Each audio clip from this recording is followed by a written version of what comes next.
Olá, esse é o Jogando Dados, o mais novo podcast sobre comunicação. Você pode se perguntar, mais um podcast sobre comunicação? Sim, mas nos dê uma chance porque esse aqui é um pouco diferente do que está sendo feito por aí. Aqui a discussão e a abordagem não são sobre a comunicação como cumpridora de uma função social. Bom, não só isso. Aqui partiremos da economia política da comunicação, ou, se preferirem, da crítica da economia política aplicada à comunicação. Nessa abordagem, a comunicação é entendida como uma forma social, assim como a mercadoria, o dinheiro, o direito e o Estado, e por isso também é parte da estrutura da sociedade capitalista. Meu nome é Guilherme Bernardi e eu sou mestrando do Programa de Pós-Graduação em Comunicação da Universidade Estadual de Londrina, a UEL, aqui do Paraná. Nessa primeira edição, vamos apresentar a base para a abordagem das questões envolvendo a comunicação, a crítica da economia política da comunicação e, bom, como deve estar claro para a maioria das pessoas, a crise do capitalismo, da sociedade em que vivemos e como a comunicação está ligada a ela. Para falar sobre a área e apresentar um pouco da base teórica dela, vamos contar com as presenças dos professores Anderson Santos e Manuel Bastos. Tudo bem, Manuel? Tudo bem, Anderson? Finalmente saindo a primeira edição do Jogando Dados, hein? Vamos jogar os dados, realmente. vamos lá. Vamos lá. Tudo bem, Guilherme? Olá, Manuel. Vamos lá que tem muita informação pra gente pegar a partir desses dados. Tá bom, então, para a gente tentar estabelecer uma certa ordem, eu vou direcionar a pergunta ou a primeira resposta para um de vocês dois, para a gente tentar aqui gravando, né, dos nossos isolamentos durante essa pandemia de coronavírus. Bom, então, para começar, eu vou pedir para vocês se apresentarem e falarem um pouco da área da economia política da comunicação. Manuel, o que você pode falar para os nossos ouvintes? Bom, eu sou professor do Departamento de Comunicação da Universidade Estadual de Londrina. No momento, eu estou ocupando a diretoria científica da ULEPIC Brasil, que é a União Latina de Economia Política da Informação, Comunicação e Cultura, da Associação Brasileira, e também coordeno o grupo de pesquisa de Economia Política da Informação, Comunicação e Cultura da Intercom. Tá certo. E você, Anderson? Eu ouvi falar que você é presidente da ULEPIC? Tô segurando essa bomba desde o final de 2018. Então é isso, sou presidente da ULEPIC Brasil, que o Manuel já descreveu a sigla, né? Mas basicamente é a principal entidade brasileira de pesquisadores em economia política da informação, da comunicação e da cultura. Sou professor da Universidade Federal de Alagoas, Campus Sertão, lá em Santana do Ipanema. Sou doutorando também em comunicação pela Universidade de Brasília. E acho que é isso. Vamos seguir aí. Acho que durante a participação vai aparecer interesses de pesquisa e outras coisas também. Tá certo, exatamente. Bom, então, apesar de algumas pessoas, confesso que acham um número bem grande não conhecer a economia política da comunicação, a área já tem mais de 30 anos. A fundação dela no Brasil se dá com a publicação em 1988 do livro Mercado Brasileiro de Televisão, do professor César Bolanho. Para quem não conhece a área, como ela se constituiu nesse período como um eixo teórico metodológico organizado, Anderson? Então essa é uma discussão que de vez em quando aparece, né, entre os pesquisadores em EPC, que é sobre o início, porque a base dos estudos da economia política da comunicação é a análise da comunicação de massa. Então a gente vai ter, inclusive como base teórica, desde a Escola de Frankfurt, que é lá, especialmente a Adorno Horkheimer, né, conceito de indústria cultural, mas aí tem outros autores brasileiros que servem também como base disso, da América Latina. Então vai pegar um pouquinho ali do pessoal que tratou da dependência cultural na América Latina, Caparelli, as produções dele sobre a indústria cultural também nesses países no período de ditadura militar. Mas a gente considera esse texto, né, esse livro do Bolanho, pensando especialmente que ele vai ser uma figura proeminente na organização em termos estruturais, né? Então, depois desse livro de 88, que é resultado da dissertação dele na economia na Unicamp, ele vai partir para a formulação de grupos de trabalho em entidades de pesquisa, tanto aqui do Brasil quanto da América Latina. Então, no início dos anos 90, a gente vai ter grupos de pesquisa específicos para a economia política da comunicação, na Associação Latino-Americana de Investigadores de Comunicação, no Congresso Brasileiro de Ciências da Comunicação, né, feito pela Associação Brasileira, né, de Estudos Interdisciplinares em Comunicação. E depois disso vai seguir para produções, digamos, de divulgação. Né? Primeiro o Boletim EPTIC, dentro do grupo de pesquisa da Intercom, e em 1999 a revista EPTIC, que é a primeira, creio que é primeiro periódico científico exclusivamente digital que a gente tenha por aqui. Então já existe há um bom tempo também. E que essa organização dos anos 90 vai servir para que nos anos 2000, em articulação com outros pesquisadores e outras pesquisadoras, tanto daqui da América Latina, né, México, Argentina, Uruguai, entre outros países, quanto também, né, de Portugal, em um pouco menor quantidade, mas especialmente a Espanha, na Europa, para formar a ULEPIC, né, que é a União Latina da Economia Política da Informação, da Comunicação e Cultura, que surge em 2002 e em 2004 já é criado o capítulo Brasil, que existe até hoje, né? E já pensando em outros passos mais à frente. Então é nesse processo, especialmente dos anos 90, anos 2000 e agora fechando mais uma década de atuação, que a área vai se apresentar e se colocar em diferentes entidades, né? Não só da comunicação, que foi essa que eu citei, e aí, não apenas essas que eu citei, mas outras também, mas também pensando em outras áreas. Né? Nós temos um grupo na Claxo, que é uma entidade muito importante de estudos críticos na América Latina, mais ligada às ciências sociais. Então, esse processo é feito, claro, né, com alguns pesquisadores cheios de mais destaque, César Bolanho, que a gente já falou, Valério Britos, Luiz Sardinha Lopes, Anita Simes, entre outras pessoas que vão se juntar e propor essa organização enquanto uma área que tem demandas tanto de pesquisa quanto de organização, do que a comunicação deve tratar, que sejam em comum. Tá certo, Anderson. E, Manuel, a EPC, a gente estava conversando aqui na preparação da pauta, né? Chega para resolver uma questão. O marxismo tem algo a dizer sobre a comunicação? Então, Guilherme, eu acho que esse é o ponto de partida, digamos assim, epistemológico da EPC, né? O que é o marxismo até aquele momento, que é final da década de 70, início da década de 80, tinha elaborado sobre a comunicação.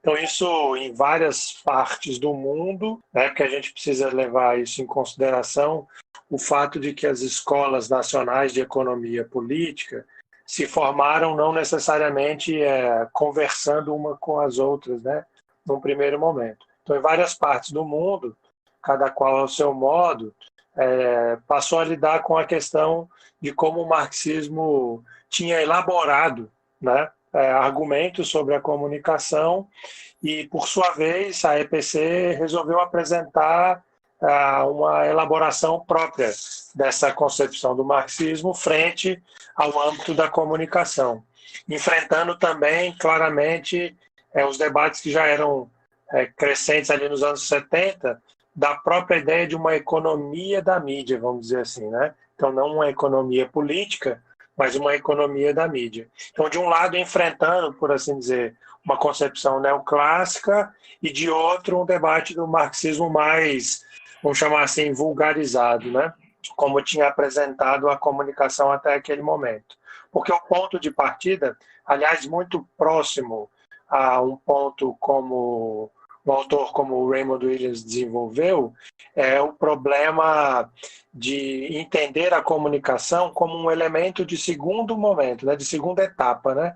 Então, as estruturas sociais funcionam, a economia funciona, e a comunicação é um mero ente ideológico, e sem entender como isso se organiza estruturalmente. Então, esse foi o principal, me parece, a principal ponto de partida, né, epistemológico. Resolver essa questão de um marxismo vulgar, né, uma leitura vulgarizada da concepção do Marx, das relações e determinações entre base econômica e superestrutura ideológica. Tá, então se o marxismo veio para tentar lidar com essa questão da comunicação, entendo que conceitos do marxismo serão adaptados para análise da comunicação. Você pode comentar um pouco sobre eles, Manuel? Guilherme, claramente, sim. Essa são essas adaptações, ou vamos dizer assim, a forma de enfrentamento do marxismo às questões da comunicação que interessam a essa discussão da EPC. Para dar dois exemplos, um do nascimento, vamos dizer assim, uma das origens da EPC, que é o trabalho do Dallas Smith, e depois uma fala sobre a América Latina em particular. No caso do Dallas Smith, que é um autor canadense, ele escreve nos anos 70, no fim dos anos 70, um texto cujo grande problema era esse, dizer, olha, o marxismo até então, o chamado marxismo ocidental, até então padece do que ele chama de um idealismo, porque não lida com aquilo que o Smith entendia que seria a principal questão da comunicação para um marxista, que era saber qual mercadoria esta indústria da consciência, que é o termo que ele usa, qual mercadoria a indústria da consciência produz, né? Então, era lidar mais diretamente com o debate sobre a mercadoria, mais ou menos como o Marx desenvolve, né, no Capital, porque o Smith comete, do meu ponto de vista, algumas confusões, mas, enfim, tratava de tentar elaborar a partir de uma concepção próxima ao Marx sobre a mercadoria, uma abordagem da comunicação, né? E ele vai desenvolver o que talvez seja um dos conceitos mais relevantes aí da discussão da EPC, que é o debate sobre a mercadoria e audiência. Então, esse é um tipo de aproximação. No caso latino-americano, em geral, e aí o brasileiro em particular, a questão remete a um outro conjunto de problemas. Até ali, o início dos anos 80, nós temos na América Latina como um todo uma série de elaborações em torno daquilo que o Bernard Miege, que é um autor francês da área de economia política da comunicação, chama de interesse pelo lado econômico da comunicação. E esse interesse apareceu de diversas formas. Era o debate em torno da comunicação para o desenvolvimento, etc. E ele vai gerar uma discussão meados dos anos 70, que é o debate sobre o imperialismo ou dependência cultural, que era uma apropriação muito ruim, diga-se de passagem, de uma abordagem ou de uma vertente, né, das discussões da teoria da dependência, que é a vertente mais próxima do Fernando Henrique Cardoso. Essa elaboração, então, da dependência ou imperialismo cultural vai chegar a uma série de pontos relacionando-se com uma concepção também fragilizada do marxismo, que era uma leitura muito fraca dos debates do Althusser sobre os aparelhos ideológicos de Estado. Então, se tratava de interpretar como é que a comunicação, entendida como um aparelho ideológico de Estado, reforça a dependência, né? Por isso, a concepção de dependência cultural. Estava presente no debate latino-americano como um todo, nos anos 70 e início dos anos 80. A economia política da comunicação, que, como você já disse aí acima, né, entendendo no Brasil a sua origem no livro do Bolanho, de 88, Mercado Brasileiro de Televisão, vai buscar um outro tipo de resposta, né? A partir de um arsenal marxista, mas próprio da economia política, né? Daquilo que o Bolanho aprendeu na chamada Escola de Campinas. Ele vai tentar elaborar uma coisa que não seja tão restrita a essa concepção da comunicação como um reforço ideológico da dependência. Então, o marxismo aí vai aparecer visando uma compreensão da comunicação como um mercado, né? Então, como um sistema coeso econômico que precisa ser compreendido pelo menos em duas dimensões, né? Numa análise macroeconômica e numa análise microeconômica. Aproveitando, Anderson, essa explanação, essa exposição do Manuel, na comunicação a gente discute sobre objetos de estudos que podem virar temas de pesquisa, trabalho de conclusão de curso, dissertações, teses. Queria pedir para você explicar um pouco como que se dá essa discussão na economia política da comunicação, que, como o próprio nome diz, indica uma perspectiva que envolve outras disciplinas. Pronto, é uma discussão. Na verdade, a coisa da comunicação ser ou não ciência, se são ciências da comunicação, uma ciência só, se o objeto é só a comunicação interpessoal, presencial, se com tecnologia. Há uma série de discussões históricas até, né, sobre essa definição, já que a comunicação é uma área científica nova, né, se a gente comparar com outros estudos, e que começam historicamente lá, pegando as teorias da comunicação, com pessoas que são de outras áreas estudando a comunicação quase como uma ferramenta política, enfim, como um instrumento. E aí depois que a área em si vai se desenvolver, né? Se a gente pegar o Brasil, as faculdades de comunicação, acho que são dos anos 50, 60 para cá, e aí os programas de pós-graduação, que seriam os espaços para além de formação profissional, mas também que vão para além disso, né? Indo para discussão realmente teórica, discussão sobre as práticas, espaços mais de estudo do que de aprimoramento profissional, eles são também do final dos anos 60 em diante, né? Então é algo muito recente quando a gente compara a outras áreas. E aí a economia política da comunicação, que já entra após o início desse processo, ela vai chegar, inclusive, com muitas dúvidas, né? Eu já cansei de escutar, inclusive em sala de aula ou em atividades com pessoas de outras áreas de pesquisa, se a economia política da comunicação era comunicação ou economia, enfim, dentre outras coisas. Ainda que a própria comunicação não tenha, como eu disse, uma definição que seja canônica sobre o que ela deve estudar. A economia política da comunicação, como o Manuel já falou, né, se preocupa em analisar os mercados de comunicação, mas tem também, como o próprio nome já diz, uma perspectiva que envolve tanto a interdisciplinaridade, né, então de discutir com outras teorias, como também a transdisciplinaridade, que é você discutir com as outras teorias. Então, se eu pesquiso, no meu caso, por exemplo, concorrência sobre direito de transmissão de eventos esportivos, eu tenho que ir para o direito econômico, né, para pegar algumas informações disso. Eu preciso discutir até políticas públicas, né?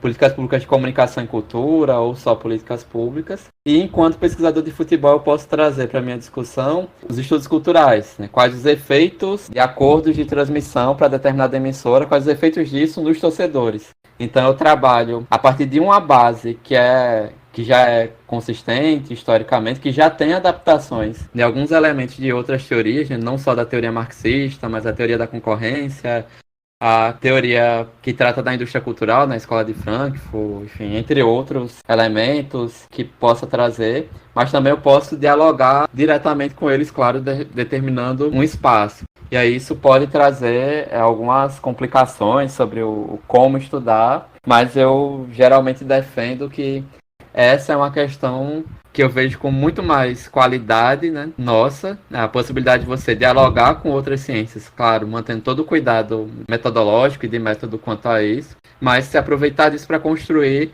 uma análise social, porque entre as características, né, da crítica à economia política, desde o Marx e para agora também, a gente tem também a questão de analisar a sociedade do ponto de vista da totalidade, né? E para isso ficar fechado em pequenas caixinhas, como a gente está acostumado no modo cartesiano, pode atrapalhar também, né? Então acho que essa perspectiva da totalidade, da praxis, né, de tentar observar a realidade para transformá-la, enfim, esse tipo de coisa acaba exigindo uma perspectiva inter e transdisciplinar, como eu disse, repetindo, mantendo certos cuidados, né? Não é com todo mundo que dá para dialogar e não é com tudo que determinada outra área faz que a gente pode trazer, né? Mas há alguns elementos ali em comum que dá para puxar, e aí esse objeto que pode ser estudado, ele vai ter uma base que é fixa, e eu acho que vale a pena a gente comentar daqui a pouco também sobre isso, né? Então a gente fez questão de tratar disso, né? Como você falou, não é só a economia política da comunicação, mas é a crítica da economia política aplicada à comunicação. Então tem uma base marxista clara nisso, que a gente segue claro, entendendo a necessidade dos diálogos com outras áreas que se fizerem necessários de acordo com o objeto. Anderson, eu acho legal isso que você comentou, né? Que o pessoal acha que é uma comunicação aplicada à economia, ou economia aplicada à comunicação, ou política também. A minha experiência, no caso, no Intercom Júnior, foi essa de acharem que era política aplicada à comunicação, ou comunicação aplicada à política, e eu estava no grupo lá de discussão do Intercom, que só o meu trabalho era de economia política, os outros eram de comunicação política, analisando, aparecendo em redes sociais de candidatos presidenciáveis e tal. Mas enfim, para a gente não divagar muito aqui nesse episódio de apresentação, vamos voltar para a organização, até para quem possa buscar referências. Quais os locais onde as pessoas podem encontrar pesquisas que estão sendo feitas nesse momento a partir da economia política da comunicação? E mais amplo um pouco, como que essa área está estruturada aqui no Brasil? A gente tem, como a gente já falou, né, o Olympique Brasil, que tem eventos bianuais, que tem uma organização, né, é uma sociedade científica, como de outras áreas, não só da comunicação, tem diálogo. A gente tem a revista EPETIC, que eu citei também, que é a revista mais antiga, creio que no mundo, que publique na perspectiva da economia política da comunicação. A gente tem hoje, se não me falha a memória, tem uma revista de língua inglesa que tem alguns anos, foi na segunda, agora, né, nesses anos de 2010, que começou a sair, que é a Polecon, né? Tem a Triple T, se eu não me engano, que também tem uma perspectiva marxista da comunicação. E eu recebi esses dias uma revista da Turquia da economia política da comunicação também, que é recente, né? Que é de poucos anos. A revista EPETIC, no caso do Brasil, além disso, ela é mais antiga no mundo e também tem uma série de textos, são 3 edições por ano, com exceção de 99, que foram 2, e eu creio que 2002 que tiveram 2 edições extras sobre cinema. Então, todos os anos ali com 3 edições, com vários artigos de quem escreve economia política da comunicação, mas também de quem é de áreas afins que está estabelecendo um contato com essa linha crítica. Além disso, nós temos também, né, o grupo de pesquisa em economia política da informação, comunicação e cultura, que o Manuel é o coordenador, que nessa nova fase ele está desde 2010, né, direto todo ano, com publicação dos anais. Há uma série de livros também, tanto dos 2 espaços. Em termos de grupo de pesquisa, destacar o OBSCOM-CEPOS, né, o Observatório de Comunicação, se juntou com o grupo de pesquisa Comunicação, Economia, Política e Sociedade, que existe desde 92, não me falha a memória também aqui, que tem a sede na Universidade Federal de Sergipe, mas com pesquisadores de outras áreas. E aí a gente vai também para outros pesquisadores e grupos de pesquisa. Tem o PEIC, que é lá do Rio de Janeiro, que é coordenado pela professora Suzy Santos. Tem um grupo que discute, que é EPCC, se me falha a memória, que é da Eula Dantas. Enfim, tem o grupo comum, que é lá da Federal do Piauí. E todos esses grupos que eu citei até agora estão presentes também em programas de pós-graduação, né? Então são alternativas para pelo menos um mestrado. E aí a gente vai ter, em termos de outros pesquisadores que não necessariamente estão organizados em grupo que vai tratar especificamente da economia política da comunicação. Aliás, a gente tem a própria Verlane Aragão, né, que é pesquisadora do OBSCOM-CEP, aqui em Alagoas. Tem o CEPCOM, que é um grupo novo, né, que é Crítica à Economia Política da Comunicação. Estamos no grupo, eu e o Júlio Arantes, que é professor aqui da UFAL, da comunicação. A gente tem um grupo em Pernambuco, que a Ana Veloso acaba coordenando, que tem, entre outras coisas, estuda questões de gênero. Tem a Anitta Simes, que é professora aposentada da Unesp, mas se não me falha a memória também. Ela continua com orientações na pós-graduação e é uma das principais pesquisadoras de cinema do Brasil, né, com várias publicações decorrentes disso. A gente vai ter o Marcos Dantas no Rio, uma perspectiva marxista ainda que diferente da nossa, para analisar a comunicação. O Adilson Cabral, que trabalha com as questões de cidadania. O próprio grupo, né, o Cubo, aí em Londrina também, né, com possibilidade de pós-graduação. Entre outros lugares que, assim, a gente pode encontrar pesquisadores pontuais que ainda que não tenham conseguido se organizar em grupos de pesquisa mais amplos, mas que aparecem ou estão tanto na parte de publicações quanto na parte estrutural. Esqueci do grupo da Helena Martins, da Federal do Ceará, que também é um grupo novo, né? Então, mesmo uma área pequena, mas a gente conseguiu meio que se espalhar por diferentes estados, diferentes universidades e possibilidades também. E aí, claro, por questões de lembrança, provavelmente eu esqueci de um ou outro nesse mapeamento rápido feito aqui. E aí, isso tudo a gente está tentando, né, vem tentando, na verdade, nos últimos anos, tentar criar uma organicidade maior, um nível de divulgação maior, para a gente saber o que cada um, nesses diferentes estados ou individualmente, produzem em termos específicos. Então, a gente vai ter desde quem trabalha especificamente com jornalismo, que é o caso lá do comum da UFPI, e questões ligadas à diversidade, a quem trabalhe com questões ligadas mais à conjuntura, políticas públicas, que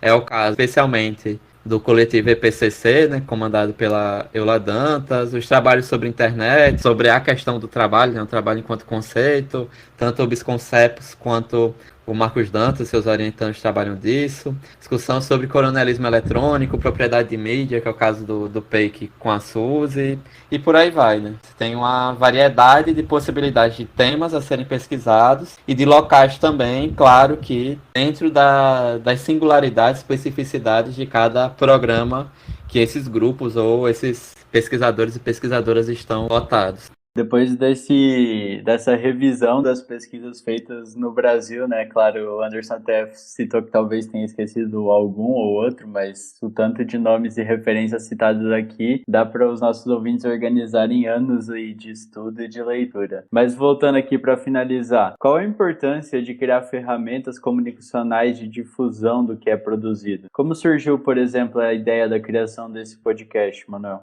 Então, Guilherme, a gente tem pensado que a EPC jovem, né, dentro do campo da comunicação, que também é jovem, mas tem bastante a contribuir nos debates contemporâneos, para além, então, dos muros acadêmicos e dos trabalhos acadêmicos, todos muito importantes, mas a gente pensou que era chegada a hora de dar a contribuição nos debates contemporâneos sobre vários aspectos, né? A gente estava elaborando esse tipo de ideia há algum tempo, e aí a gente foi, de alguma forma, atropelado, por exemplo, pela crise aí da Covid-19, e a gente começou a perceber como havia um elemento de comunicação importante a ser dito sobre isso, e sobre diversos outros aspectos que a gente teria para falar, né? Porque a EPC também dá esse passo rumo a esses novos mundos digitais, aos problemas relativos à internet. Então, ela também tem muito a falar sobre essas dimensões, né?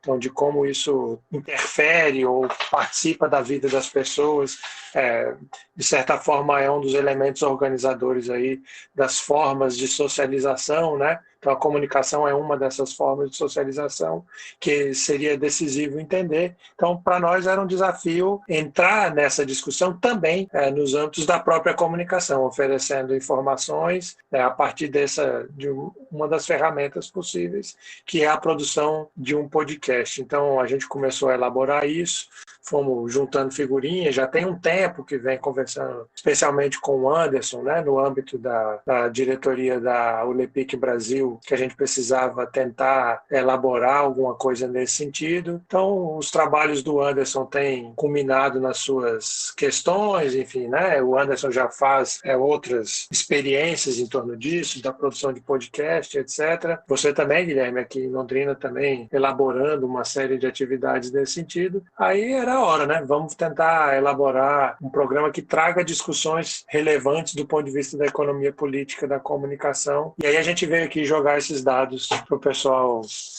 pensar com a gente. Recolhi os dados aqui, mas antes de guardar eles por hoje, vou passar para o Anderson mais uma vez, jogar mais um pouquinho, que é falando de uma outra atividade que a ULEPIC Brasil está organizando, que são as rodas de leitura semanais. Já tivemos algumas edições dessas rodas de leituras, vamos depois disponibilizar aqui no feed do Jogando Dados, mas para quem não conhece, não participou delas, como são essas rodas e qual o próximo texto para os que quiserem participar delas, André?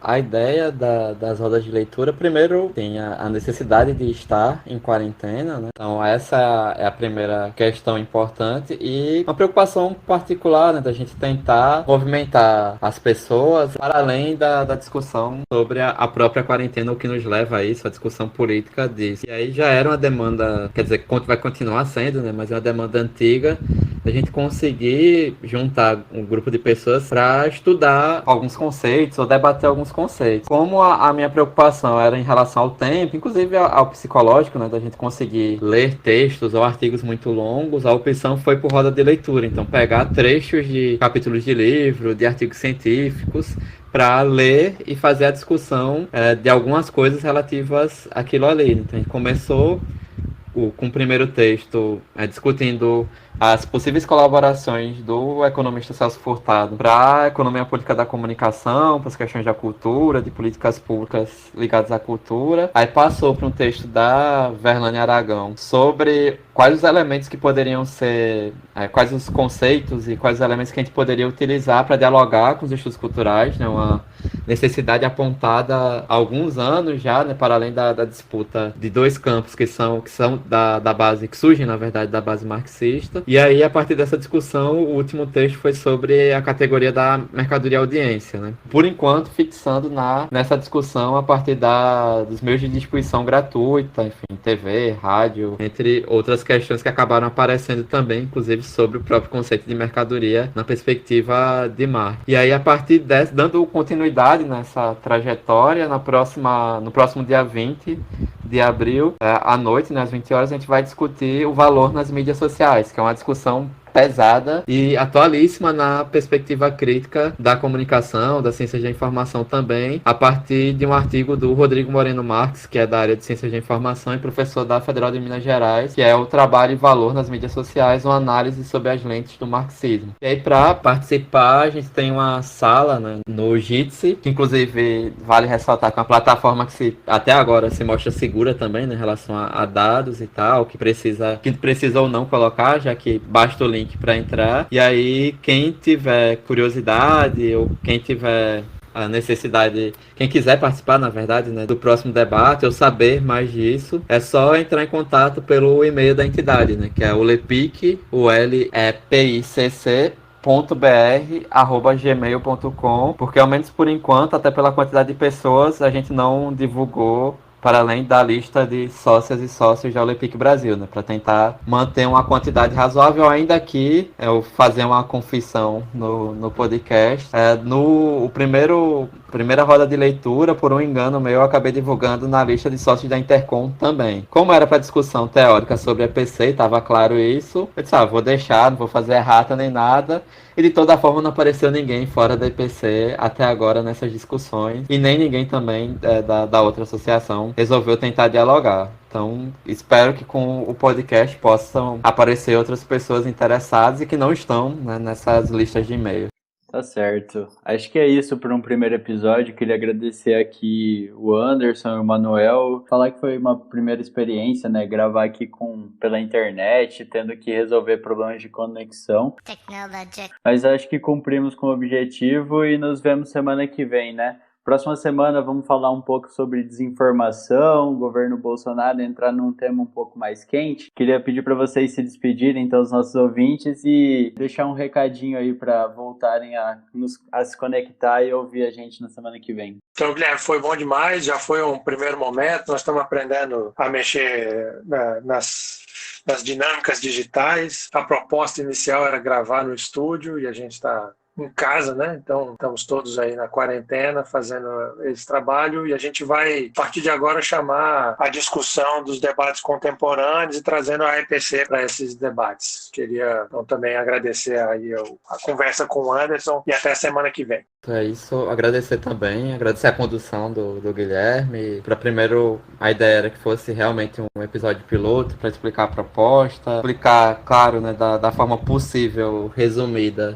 o que é a EPC, como está estruturada. E, assim, vamos para um debate na semana que vem, que já era atualíssimo antes da quarentena e agora ainda mais, dado que aumentou bastante o nosso uso de internet com a quarentena, inclusive com uma forma de ficar mais em casa e poder ter algum tipo de entretenimento, diálogo com outras pessoas. Então já fica a sugestão para que as pessoas que tenham interesse nesse tema escutem o nosso próximo programa. Há também uma ideia de, mais à frente, trazer um convidado ou uma convidada que trabalhe com alguns temas. Então a gente vai construindo isso aos poucos. Então agradeço o papo e sigamos para o próximo. Então, com esse convite e a promessa de um novo episódio sobre a desinformação, nos despedimos. As referências usadas nesse episódio, do texto para a próxima roda de leitura e o e-mail da Ulepic estarão aqui na descrição do podcast. Não se esqueça de assinar ele para ser notificado quando o próximo episódio for publicado. Também ajude a gente na divulgação, estamos começando agora, recomende para os amigos, amigas, companheiras que curtem a área, se interessam pelo tema e querem saber mais sobre ele. Caso você tenha alguma pergunta, dúvida ou sugestão, mande um e-mail para a gente. O e-mail é jogandodadоспod@gmail.com. O Jogando Dados é uma produção da parceria Cubo-UEL, Laboratório de Estudos sobre Comunicação e Crise do Capitalismo da Universidade Estadual de Londrina, e CPCom-UFAL, Crítica da Economia Política da Comunicação da Universidade Federal de Alagoas. Esse episódio teve produção e edição de Anderson Santos, Guilherme Bernardi e Manuel Dourado Bastos, e a arte que ilustra o podcast é de Davi Fiuza. Até a próxima e lembre-se, fique em casa. Technologic, buy it, use it, break it, fix it, crash it, change it, melt, upgrade it, chart it, point it to